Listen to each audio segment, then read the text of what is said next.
Hi there. Thank you very much for playing the Beginner's Guide. My name is Davey Wreden. I wrote the Stanley Parable, and while that game tells a pretty absurd story, today I'm going to tell you about a series of events that happened between 2008 and 2011. We're going to look at the games made by a friend of mine named Coda. Now, these games mean a lot to me. I met Coda in early 2009 at a time when I was really struggling with some personal stuff, and his work pointed me in a very powerful direction. I found it to be a good reference point for the kinds of creative works that I wanted to make. So just to start you off, this is, I think, the first game he ever made. It's a level for Counter-Strike. You can walk around here, by the way. And mostly it's just Coda learning the basics of building a 3D environment. But what I like is that even though he starts from the simple aesthetic of a desert town, he then scatters these colorful abstract blobs and impossible floating crates around the level. And of course, it destroys the illusion that this actually is a desert town, and instead this level becomes a kind of calling card from its creator. It's like a reminder that this video game was constructed by a real person. And it kind of makes you wonder, what was going through his head as he was building this? This is what I like about all of Coda's games. I mean, not that they're all fascinating as games, but that they are all going to give us access to their creator. I want us to see past the games themselves. I want to get to know who this human being really is. And that's exactly what we're going to do here. So, it's 2008, Coda starts making these games, and he never releases any of them. He doesn't put them onto the internet, he just makes them and then immediately abandons them, and they sit on his computer forever. And I think he really understood this image of himself as a recluse. At one point, he jokingly renamed his computer's recycling bin to Important Games Folder. So, this was just how he worked. He tended to crank them out one after the other without even really pausing to try to understand what he had just made, until suddenly one day, he just stopped. In 2011, that was it. He made his last game, and then he hasn't made another one since. And that's why I've taken this opportunity to gather all of his work together, is because I find his games powerful and interesting, and I'd like this collection to reach him, to maybe encourage him to start creating again. And if the people like you who play this also happen to find his work interesting, then I'm sure it'll just send that much stronger of a message of encouragement to Coda. So thanks for joining me on this. If you have a particular interpretation that I haven't mentioned here, or if you just need to get in touch, you can email me at daveywreden@gmail.com. Okay, that's about it for introduction. Let's take a look at Coda's first proper game. As each game is loading, I'll show you the date that it was completed. This first one was made in November 2008.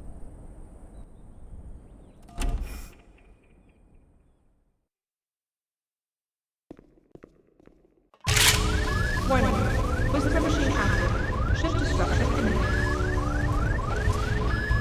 This game is called Escape from Whisper, and it's one of the more generic games you'll see from Coda.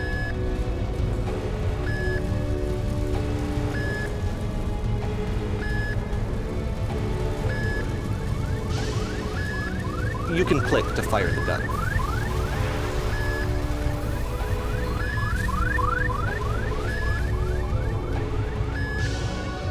Security call breached. Hostile alien life form inbound. It kinda looks like this game was abandoned mid-development.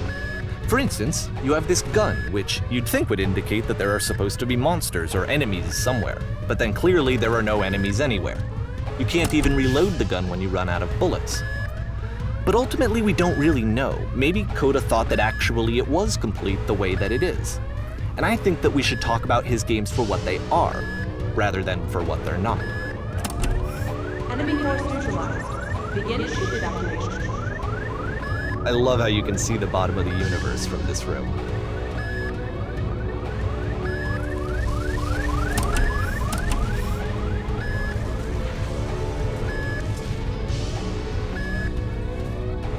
Apparently this space station has a labyrinth on it. Sure, I don't know. There's really no reason for it that I've ever been able to discern, so in the interest of time, I'm just gonna skip you on past it.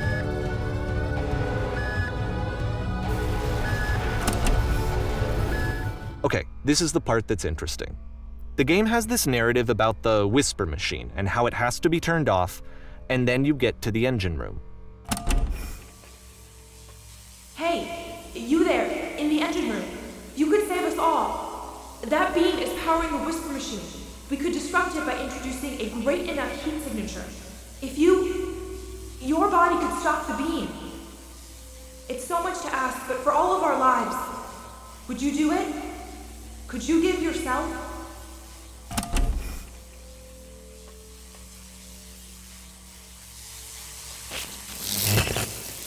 Let me pause here for a second. What you just experienced, stepping into the beam and then dying, is probably what Coda had initially intended when he was developing this level. But when he first compiles and plays it, something goes wrong. There's a bug somewhere. And this is what happens instead.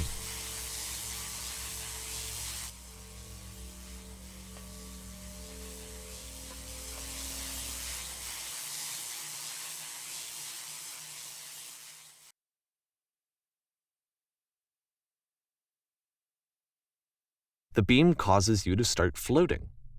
And this is an important moment for him. Because yes, this is technically a glitch, but Coda identifies something human about it, like how small it makes you feel in the face of this larger chaotic system. Or this floating could be the afterlife, a peaceful place, juxtaposed against all of the hysteria that you've just had to traverse. I don't even know. I have no idea what he was thinking, but what's clear is that after making this, something lodges itself in his brain. He wants to do more of these really weird and experimental designs. So he stops work on this and moves on to a stream of tiny little games that go in all sorts of directions. Let's go ahead and take a look at the first game he made after leaving this one behind.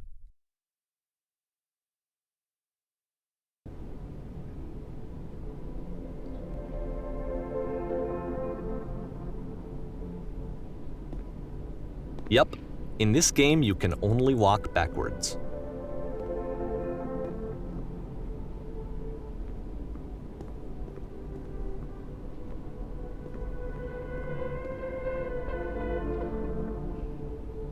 So it's a short and relatively minimalist experiment combining motion and narrative.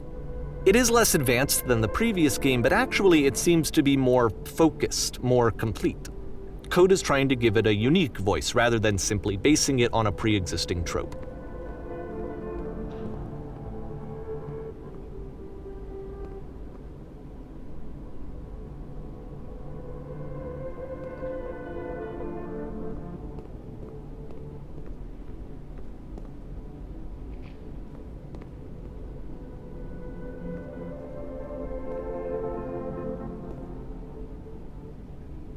It's a short little thought, it says what it wants to say, and then it ends. Didn't need anything more than that. Which to me is why it works, because it gets out quick. Okay, next one.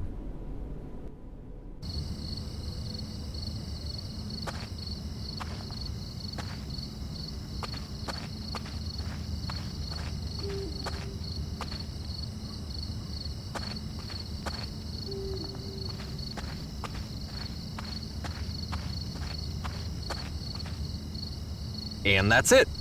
Okay, the meaning of this game won't be clear just yet. Please be patient with me for a few more games and I promise you'll see what makes it interesting.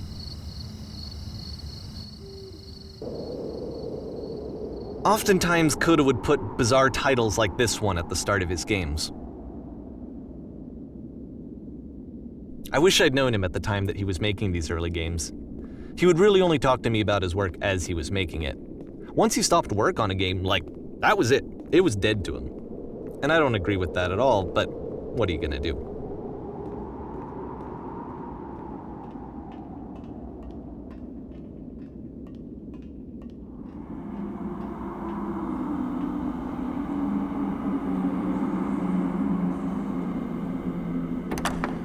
Once you've been slowed to an absolute crawl, the door at the top of the stairs opens. So why, if Coda's not showing these games to anyone, why bother opening the door at all? Well, to show you, I'm modifying the game here so that when you press enter, it'll bring you back up to full speed so you can enter the door for yourself.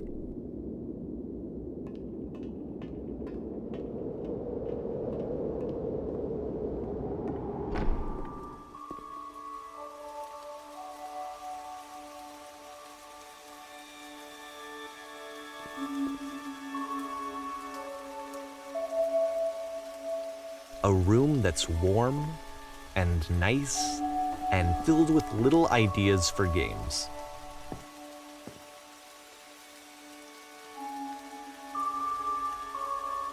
Coda would often tell me that he didn't mind if people thought of him as cold or distant. He said that he knew that he was actually a vibrant and compassionate person, but that it takes time to really see that. It can be a very slow climb to get there.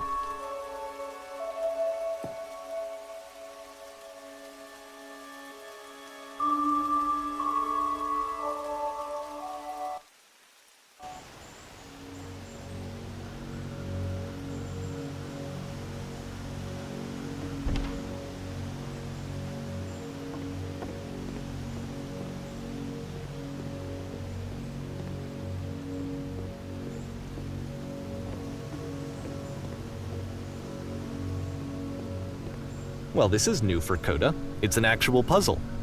Go ahead and see if you can solve it.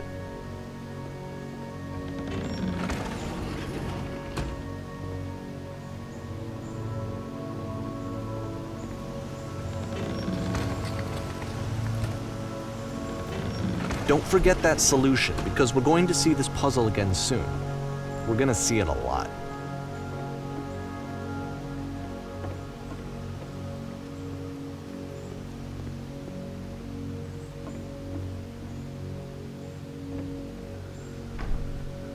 So that seems to be it, right?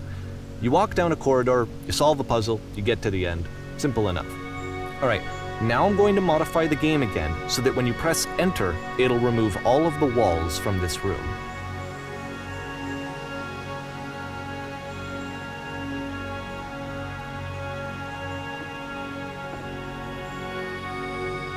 How about that? There was more to it than we had any way of knowing. I actually find it funny that this game comes after the stairs game, since they essentially convey the opposite idea. So, in the stairs game, a dull exterior concealed a rich interior. And then, in this level, a dull interior hides this fantastic outer world. Either way, I think that the point is the same, is that most of the time you don't get to know what you're missing, or even that you're missing anything. That's not your role as a player. So if your role here is not to understand, then what is it?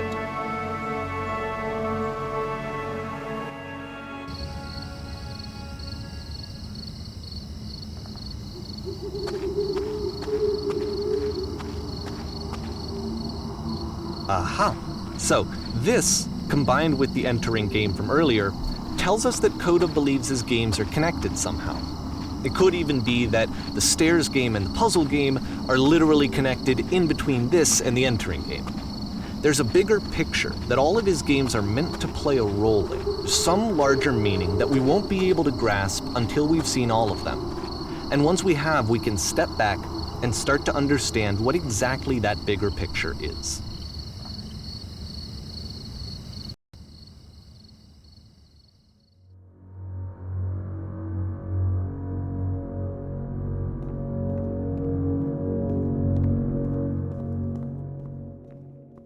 Let's talk about video game development for a second.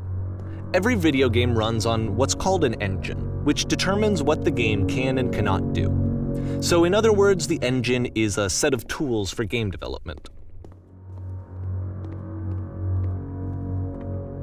To make all of these games, Coda is using an engine called Source. Like all engines, Source has certain things that it does well, and it has certain things that it does poorly. One of the things that it does very well is boxy linear corridors. That's why so many of Coda's games are set in these large, flat, empty rooms, is just because he's working with what the engine does well. The tools available to the creator shape what kinds of creative work they're going to end up making. You might consider paying attention to the architecture in Coda's games, to notice how they seem to stem from an engine that's very good at producing linear, boxy corridors.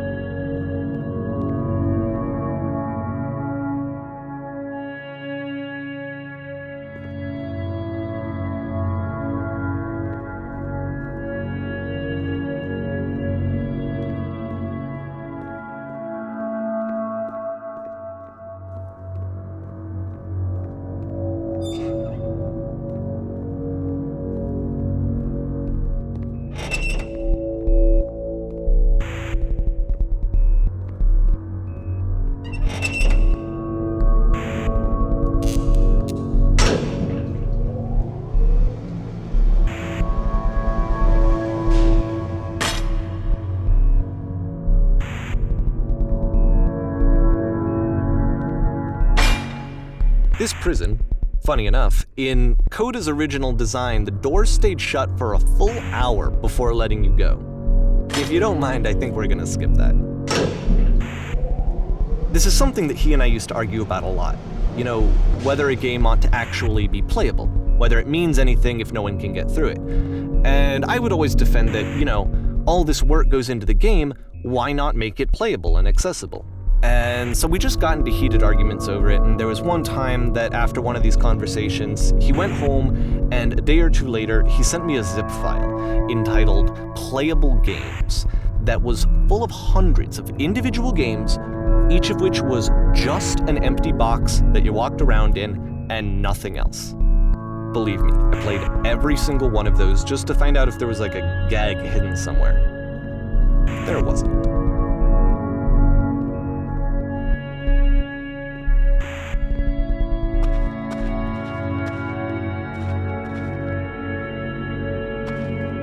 It's the puzzle again, with the exact same solution as the last time.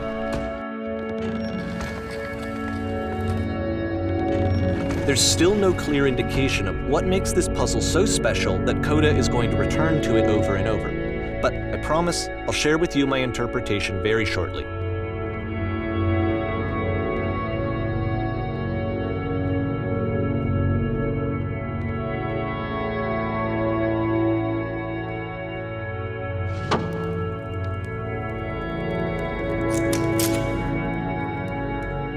Here, Coda begins using a kind of dialogue system that he fashioned out of the engine's chat capabilities. Use the 1, 2, 3 buttons on your keyboard to respond.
And so we make one last descent down to the final floor of the level.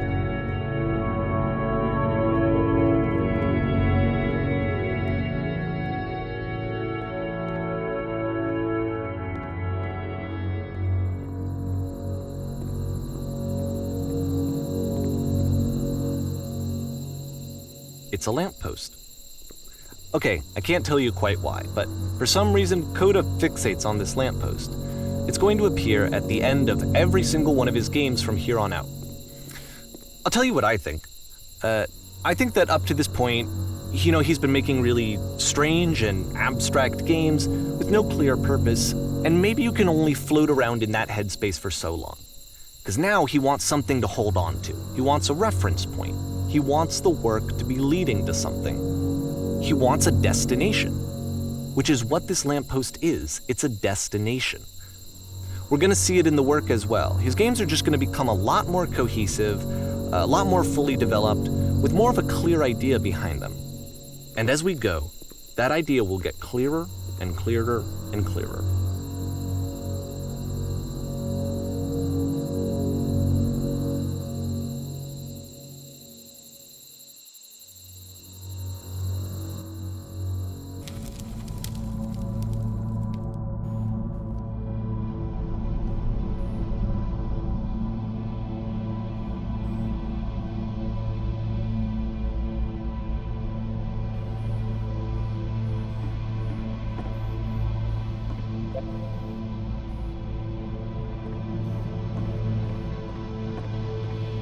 So first off, I'm sure you can deduce this, but this game is not connected to the internet. All of the notes that you're gonna see have been written by Coda. This was actually the first game of his that I ever played. This was shortly after I met him at a weekend game jam in Sacramento, where I grew up. I saw him working on this very level, and it was just so different from anything that anyone else was doing. So right away I was like, I have to be friends with this person. In retrospect, I think I was probably a bit too pushy, trying to get his attention. I was over-enthusiastic. But he was very gracious about it and very patient with me. And I cooled off eventually. Oh, feel free to skip over any of these notes if they're not doing anything for you. Nothing extra is gonna happen if you read all of them. Either way, to me they convey a sense of loneliness. I see this person who's filled with thoughts and feelings and beliefs and has no way to express them except as scattered and unheard voices in a game that wasn't meant to be played.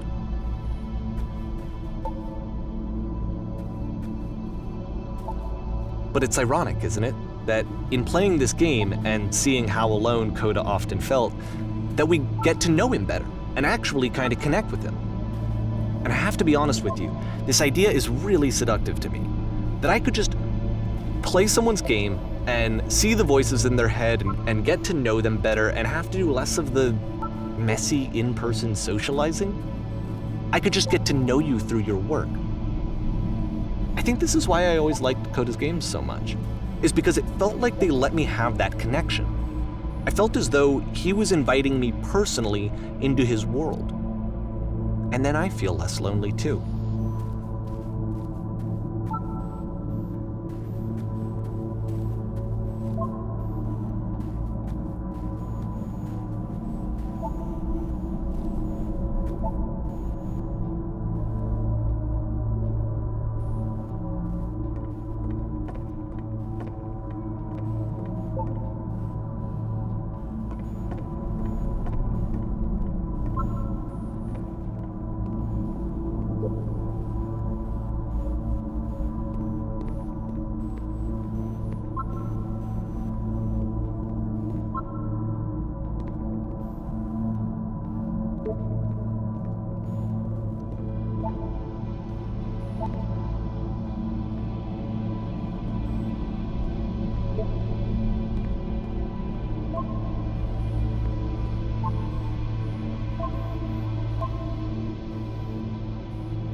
At the end of this level, we're going to see the puzzle again.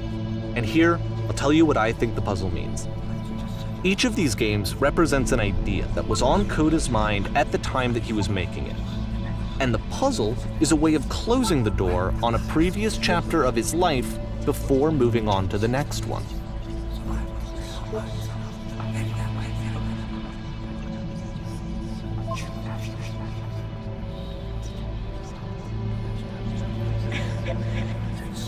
In each of his games, after exploring a theme that, he might find difficult, Coda can then place this puzzle that he knows has a reliable solution, he understands exactly how it works, and so it gives him a simple mechanism for moving on.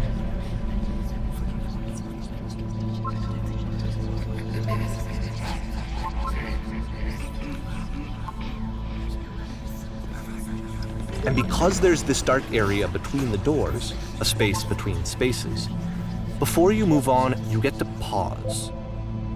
Just for a moment, a few seconds to reflect on and let go of the events that led you here, to step back and connect the pieces together, to grasp at that elusive bigger picture.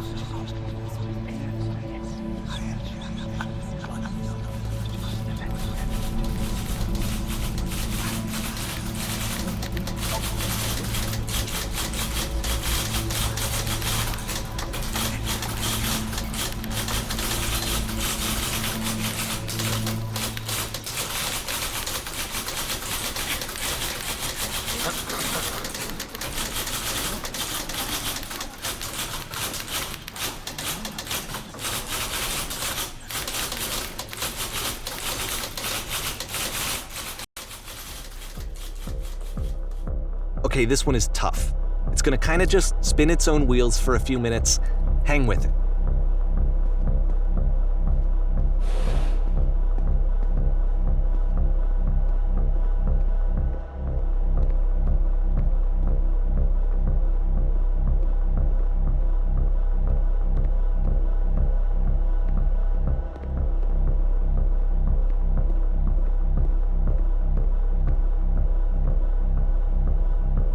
See, this is it, the whole game, and there's nothing that's particularly interesting about it. You just walk to the end of a hallway. Except, for some reason, Coda gets really fixated on this prison that has all of this modern furniture. And I don't know why, but he decides he needs to revisit this prison. He's gonna start over, use the same assets, turn it into something else. Okay, cool, here's version 2.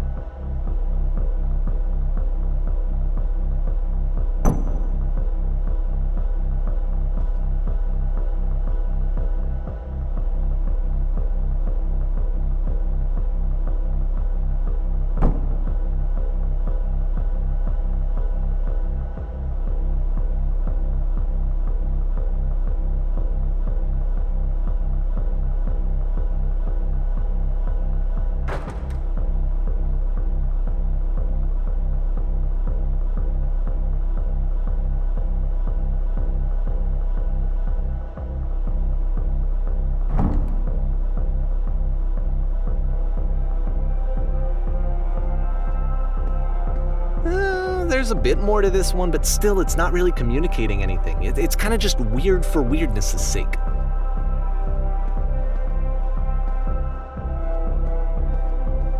So okay, he throws it out and starts over.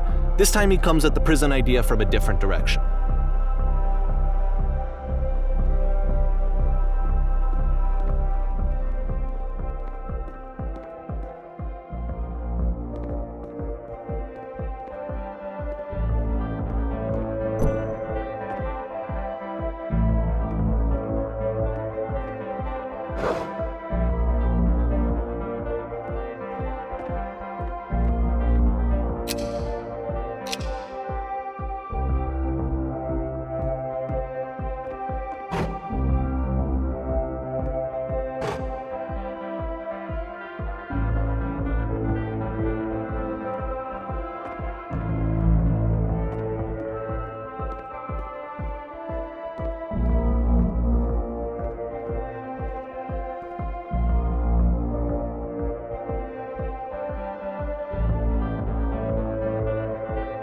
And of course, now the table is gone and you can't begin the chain of events to escape.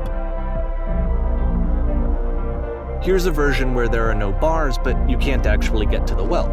And then a version where the inside of the prison is the outside and the outside is the inside. Let me just blink you real quick through a few more of these. I mean, he really unloaded on this prison idea. There's nearly a dozen of them. Personally, I think it's awful to watch this, to see a person basically unraveling through their work. And for what? Like, at what point do you just go, maybe there are game ideas other than this prison that I could be working on? But Coda doesn't have that voice telling you to stop, that particular mechanism of defense against yourself. Without it, you just spiral. And so he keeps going and going and going and going and going, and then he hits on something. And he likes it. And that's it. He's done. He stops making prisons. This is the very last version of the prison game that he created. And the reason I think it works is that the prison is not actually in it.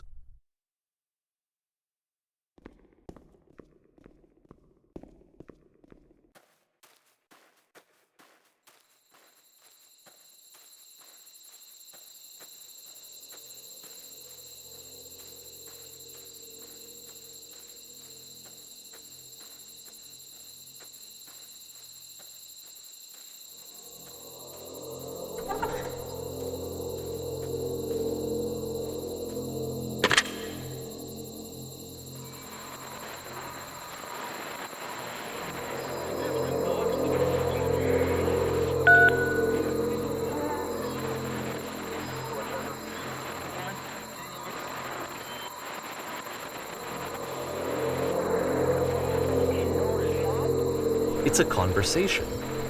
And so this is what Coda wants, is to be able to talk to someone, to share what's on his mind, and to get some good advice from someone who knows. But the irony is that even in this scenario, you're still talking to yourself. You know, all of these games so far are Coda talking to himself.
I can see why he considers this a fitting conclusion to the prison games.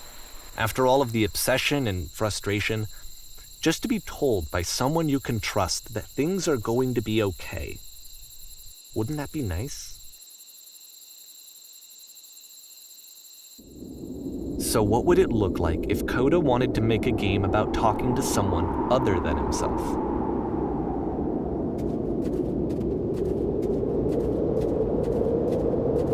To me, this environment is meant to represent Coda's puzzle, with the two doors on either side and a dark transitional space between.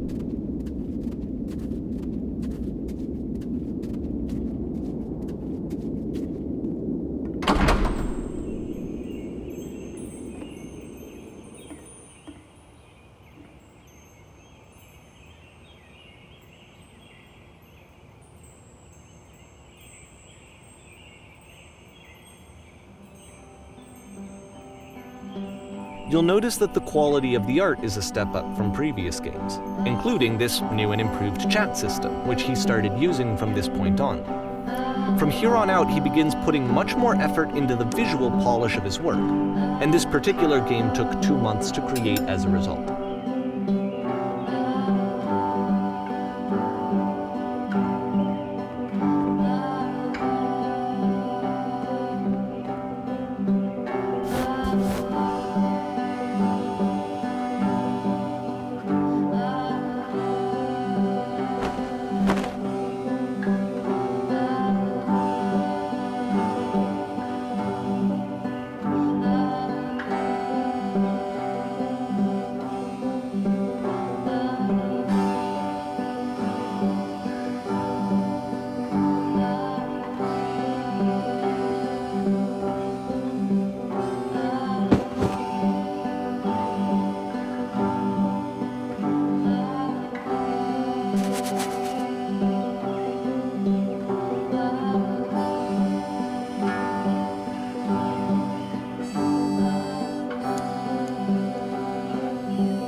After the intense set of prison games, this house cleaning level almost feels like cleansing. It's the moment after a particularly difficult or traumatic experience where you just need to let it sit and digest inside of you, and eventually cohere into something meaningful.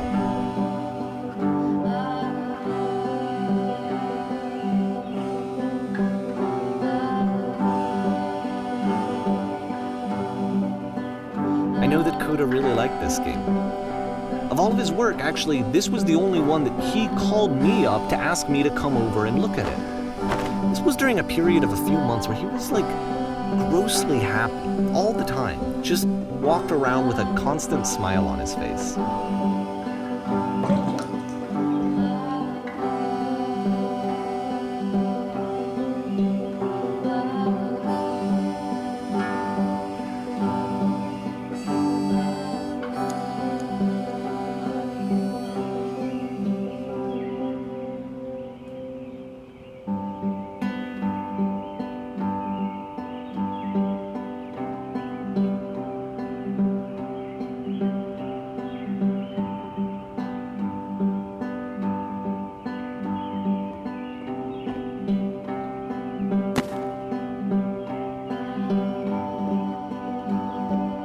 I'm glad he made this. I'm glad he found some peace.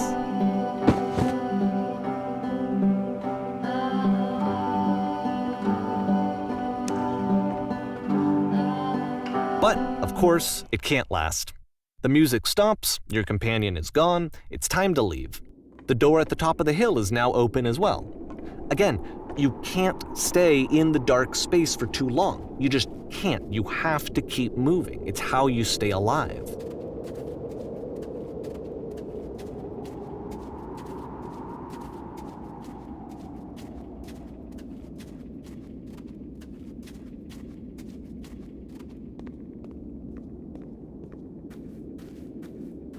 Which is the whole point of the puzzle doors, right? That sooner or later you have to pick up and move. I really thought that was the point of it.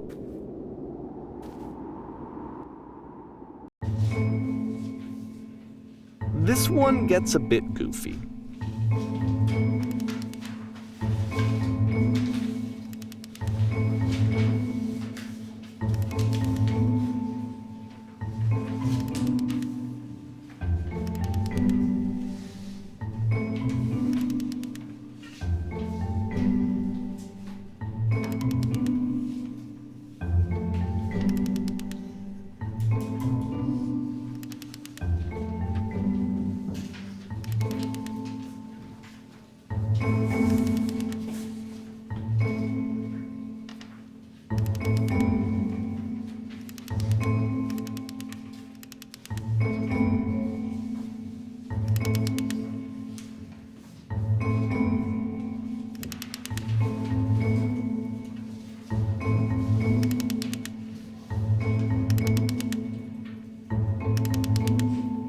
About halfway through the game, the perspective shifts.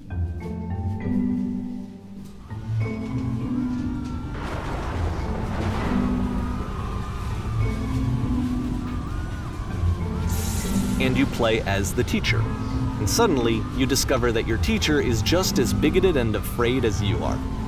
Oh, and also you can move around the classroom now.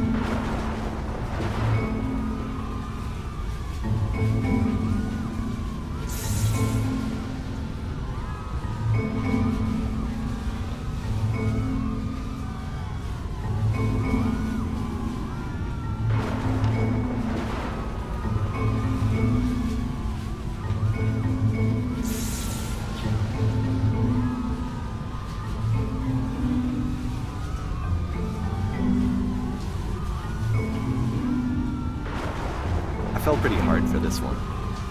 I feel like it's one of the most relatable experiences that you can have. To assume that some other person is perfect and totally fulfilled in every way, and completely miss all of the little flaws that make them painfully human. I think about this game a lot these days.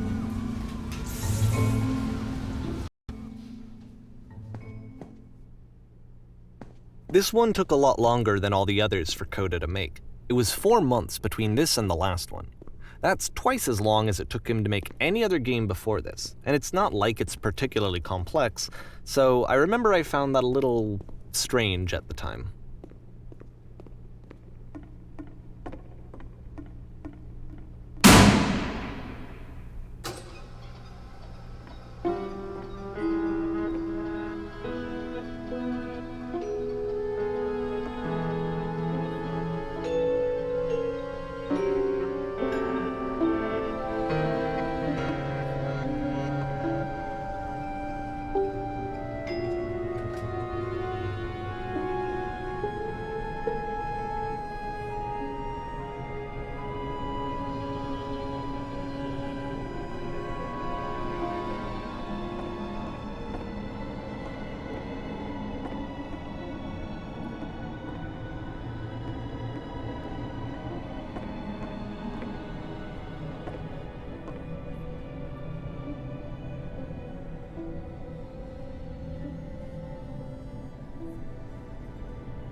The game ends with this eerie premonition of what's going to happen next in Coda's life. The solution to social anxiety, to fears of having to perform and having to chase success, the answer for Coda is to withdraw, to hide himself away. Which is what leads to scenarios like the stairs that slowed you down several games ago, where it just becomes harder and harder to access Coda's inner landscape because he keeps retreating. He just keeps backing away from possible connections to anyone other than himself. And to be honest, I didn't consider it very healthy when I first played this game. You know, it looked to me like he was trying to justify the idea of just disconnecting yourself from the world. And that wasn't what I wanted for him or for his games. Because I feel like a lot of his games are inviting me to connect with this person, to bring him closer. But what can you do? After this, Coda went off and took another 5 months to make a new game.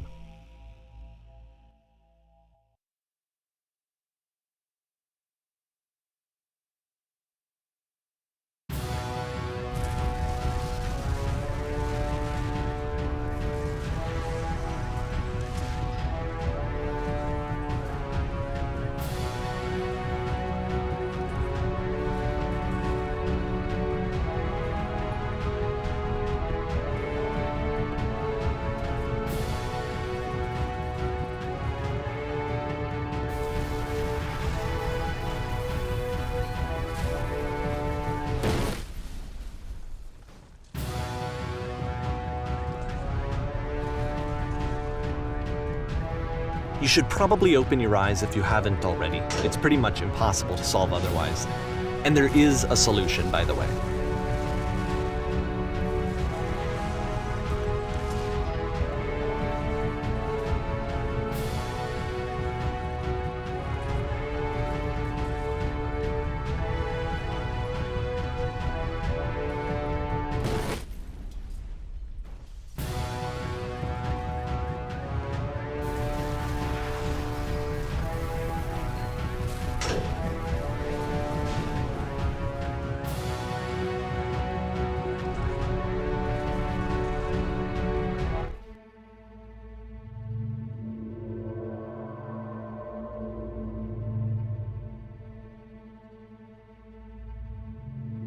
like I said, I was getting concerned.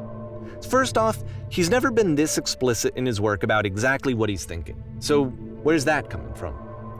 But then even weirder, his work has potentially stopped being an outlet for him. Not like he's having trouble iterating on ideas, but he literally just can't think of new ideas anymore. And in person, he was being a lot more distant than usual. Like, you know how sometimes a person will just deflect anything that you say in order to keep themselves disconnected all the time? It was that kind of thing.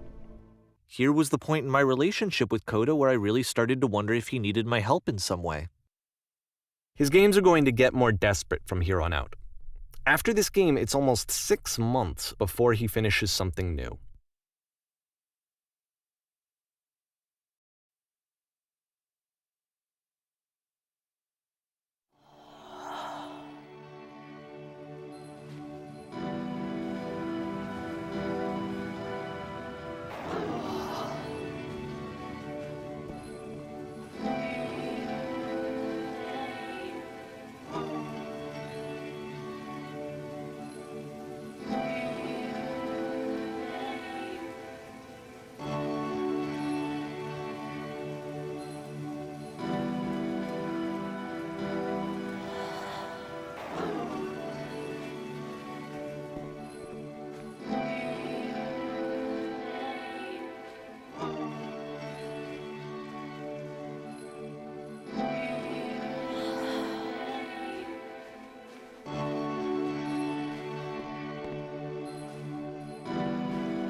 If the last game featured Coda talking explicitly about his creative frustrations, this one turns it up to 11. Now, put yourself in my shoes playing this. Here's a friend whose work is exhibiting signs of struggle, frustration, anxiety, depression, even. And yet, still, he keeps making games. He keeps throwing himself into the grinder even when he clearly doesn't have the energy for it anymore. Why? What is it for? Because from my perspective at the time and just what I knew of him, this was a result of how isolated he was. He was in his own little bubble, just sitting at his computer all day, not really showing these games to anyone, not releasing them onto the internet, and so he didn't have anyone outside of himself to connect with. He had no outlet to ground himself on.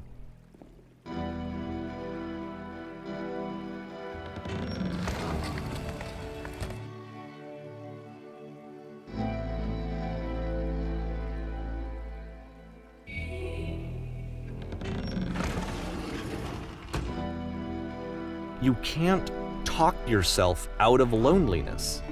It doesn't work that way. You can't be the one writing both the questions and the answers. Then there's no movement. Then there's no circulation. If all of your anxieties are being channeled into your work, then if the work ever fails, you have no backup and you're just going to crash.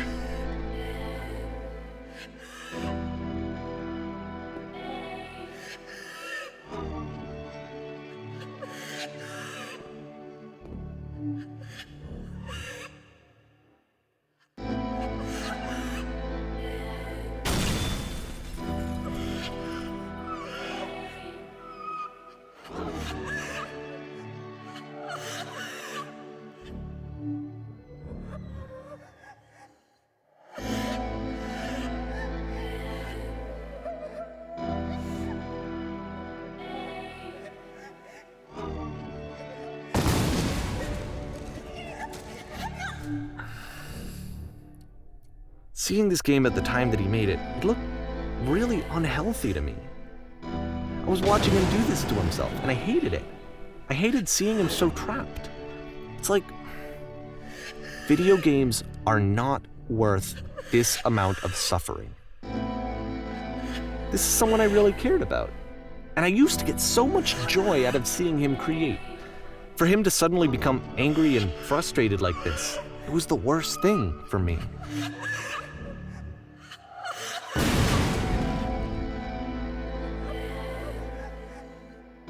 I don't know. This is what I felt at the time. I don't know how else to explain it. I wanted it to stop more than anything. I had never felt so rotten. I needed more than I had ever needed anything for this to stop. But it didn't stop. After finishing this one, Coda takes another 7 months and comes up with a new game.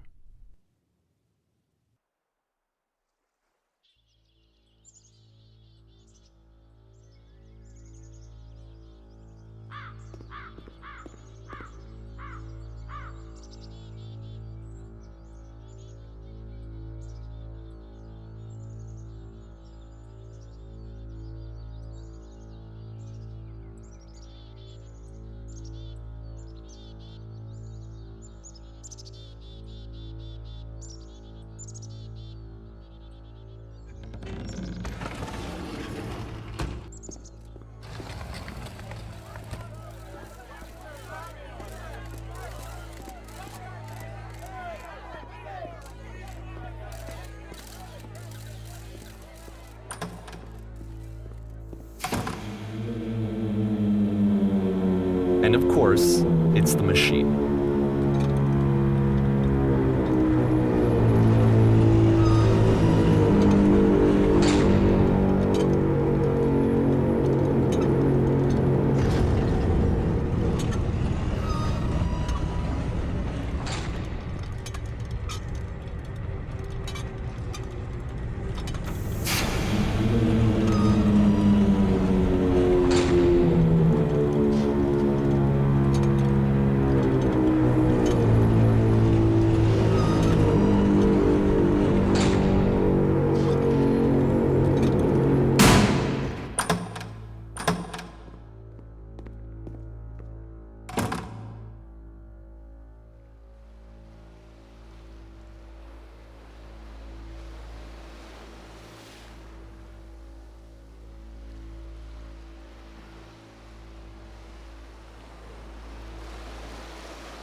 So now the work is becoming self-destructive. And I'll tell you, at the time that I first played this game, shortly after he made it, here's what I'm thinking to myself. I'm thinking that code is stuck in his own head, and that it's having a very negative effect on him, and that all he needs to do is just start showing his work to people, to get some actual feedback on his games. It might get him out of isolation. And so, as I'm thinking this, I realize that I could be the one to initiate it. Because it would never occur to Coda to start actively soliciting feedback, so what if I did it for him? If he could see the difference it would make to have more actual conversations with other human beings, would that bring him out of his mental spiral? Would it give him confidence in himself? Would it bring meaning back into his work?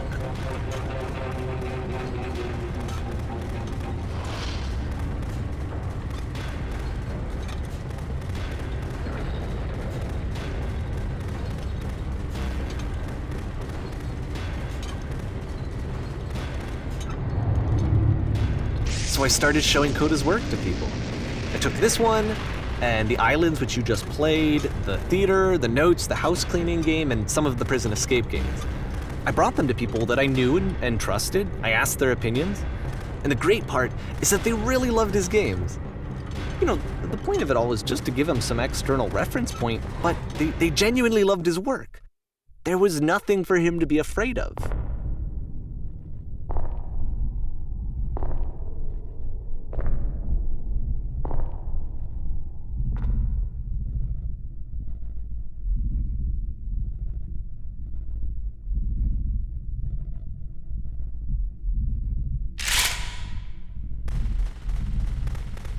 can you see why I felt like this was the right thing to do? Because it's the thing that I always feel like I need, to be told that my work is good, that I am good. When someone really connects with a thing that I've made, when they see themselves purely in my work, there's nothing that feels better. And I got to give that very same feeling to my friend. I did something, I really felt like I'd done something good, like I was a good person. I felt like there was a friend who was in trouble and was unhappy and maybe didn't like themselves, and I could fix it. If I could give him this gift, maybe I could fix the problem. When they told me how much they enjoyed his games, it was the best feeling. It was the absolute best feeling. It made me feel so happy, so beautifully, beautifully happy.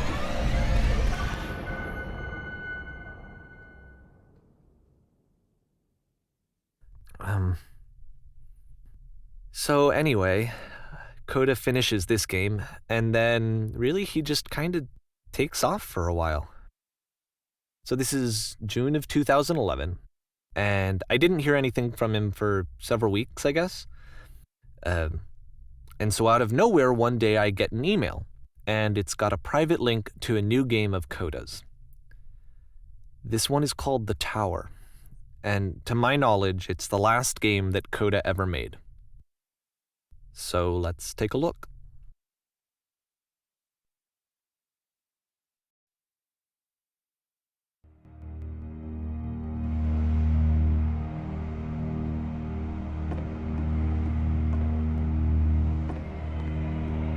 And this is where I have trouble saying anything meaningful about Coda's work. Because more than anything else, the tower just feels distant. It feels like it's trying to distance itself from the world. It's a very cold game.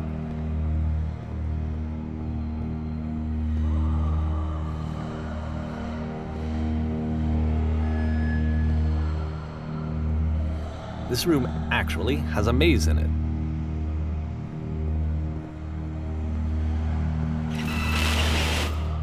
Except that all the walls of the maze are invisible. And then every time you touch one of the walls, there's this awful flashing and noise, so the experience is really miserable. The game goes beyond not being meant to be played, it actually seems to despise the player for trying to play it at all.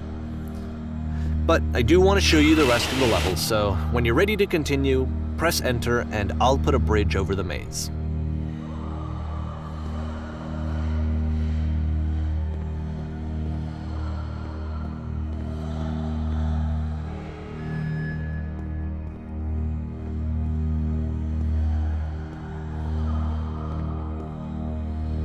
And to be fair, it's not like this is the first game that's needed some modification to be playable. Like the house cleaning game. You know, that one used to actually loop the cleaning chores and you just cleaned a house forever. I had to cut it off so that you could exit the house and the game would actually end.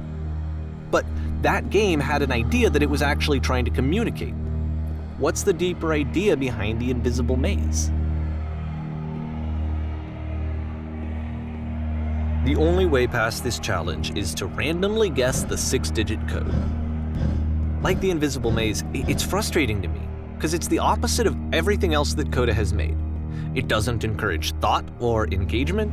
It doesn't ask anything of me, except a lot of my time. If I could have reached him during this time, then maybe I could have asked him, but I couldn't. I still don't really understand why this is here. I'll put the code on the ground for you here, though, so that we can move on.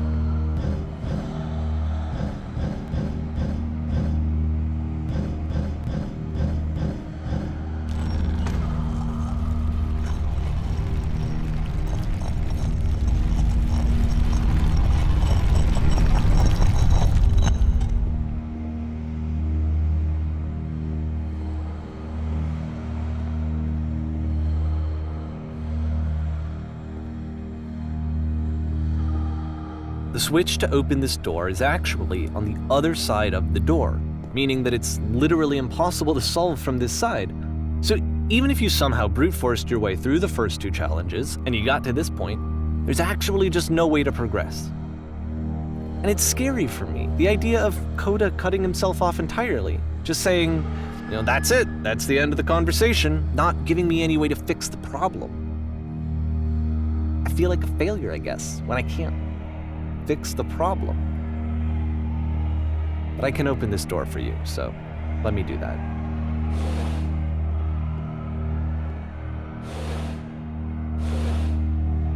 Was I a failure for not understanding this game? I mean, I don't know why I would be. It's not like everything needs to have a solution, but I feel it somehow. I feel like I failed, and I don't understand why. I remember, it's June of 2011. I'm playing this for the very first time, and as I'm playing, I'm thinking to myself, I don't know this person. I have no idea who this person is. It wasn't the guy I knew, it wasn't my friend. I had come to so many conclusions from looking at all of his work up to this point, and then suddenly none of them... I had been trying to, though. That was the thing. For years I was trying to get to know him, to understand who he actually was and what he stood for. I asked him so many times to please just tell me what his games mean to him. I asked him please to tell me what the 3 dots mean. And he wouldn't.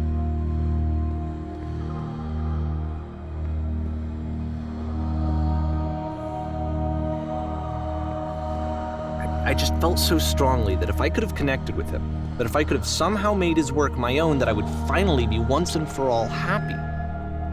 It was that I needed to see myself in someone else. I needed to be someone other than me. But he stopped and left, and it felt somehow like I had failed.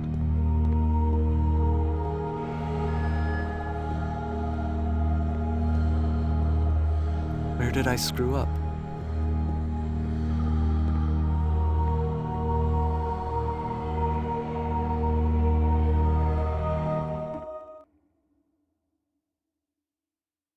I'm the reason that you stopped making games, aren't I? It's because of what I did. I poisoned it for you.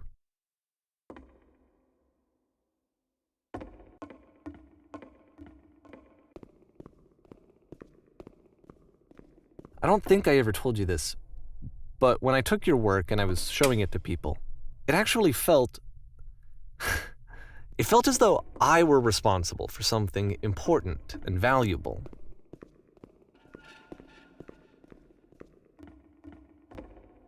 And the people who played them, they treated me like I was important. They really listened and cared about what I had to say. Even though I was showing your work, I felt good about myself. Finally. For a moment, while I had that, I liked myself.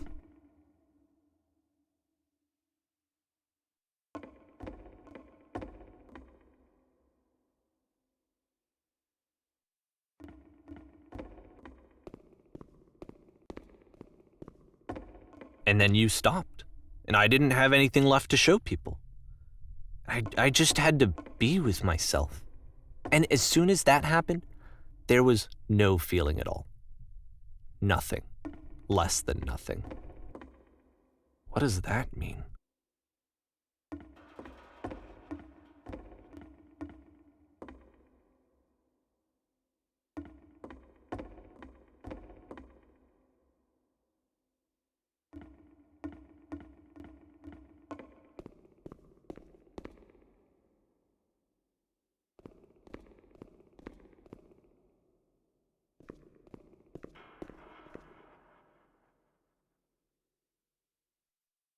I'm afraid that I did something really stupid because I don't like myself.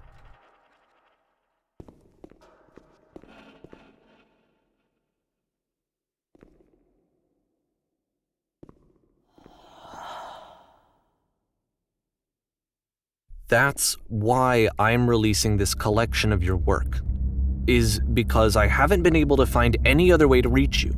I've tried everything.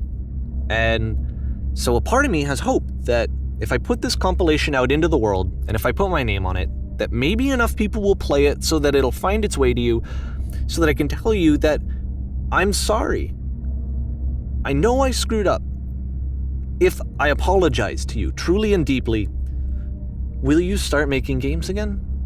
Please, I need to feel okay with myself again. And I always felt okay as long as I had your work to see myself in. I mean, is something wrong with me? Because I know that I did an awful thing, and I'm doing it again right now. Like, I'm showing people your work, but I can't stop myself from doing it. That's how badly I need to feel something again, like I'm an addict. There has to be something wrong with me. Can I apologize? What if I tell you I was wrong? Will that work? Will that fix it? I don't know. I don't think it will, but there's nothing else that I can do. Just tell me what you want. I'm sorry. I'm sorry. Please, start making games again. Please help me. Please give me some of whatever it is that makes you complete. I want whatever that wholeness is that you just summoned out of nothing and you put into your work. You were complete in some way that I never was. And I want to know how to be a good person. I want to know how not to hate myself. Please. I'm fading, and all I want is to know that I'm going to be okay.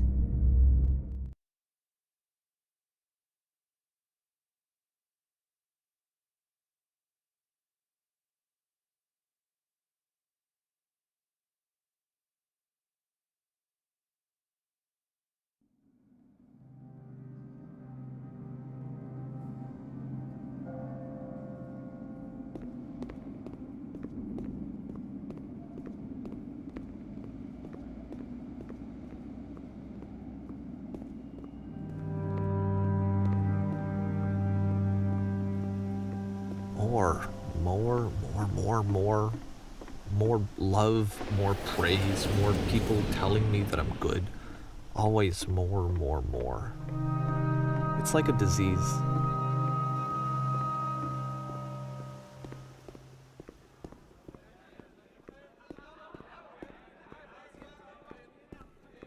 Solution.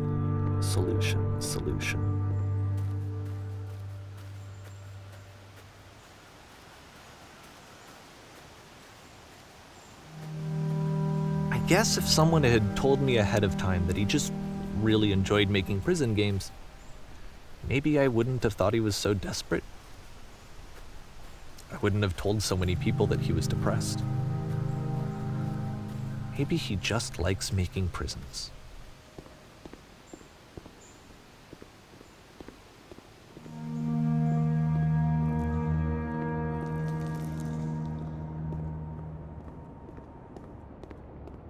Even now, the disease is telling me to stop.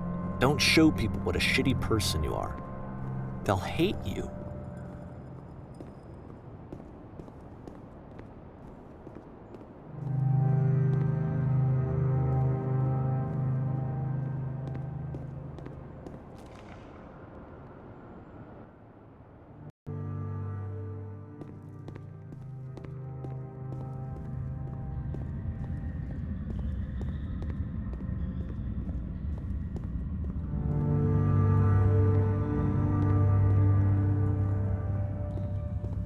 If I knew that my life depended on finding something to be driven by other than validation, what would that even be? It's strange, but the thought of not being driven by external validation is unthinkable. Like, I actually cannot conceive of what that would be like.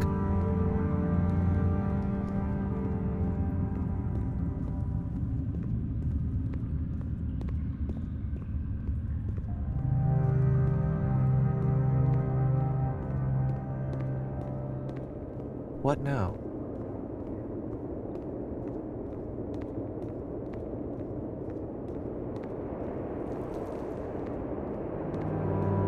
I think I need to go. And I'm sorry, because I know that I said that I would be here and I would walk you through this, but I'm starting to feel like I have a lot of work to do. I have a lot that I need to make up for. And so I'm just gonna...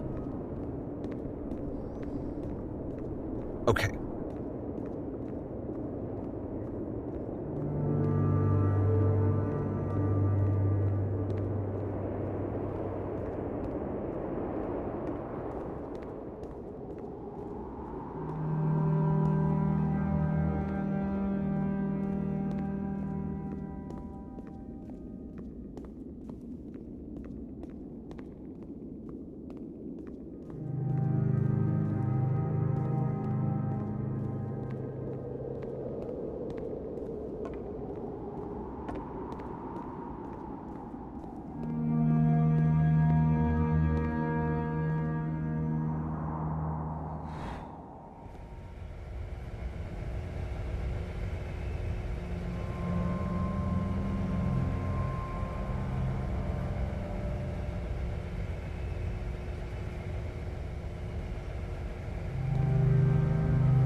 Turn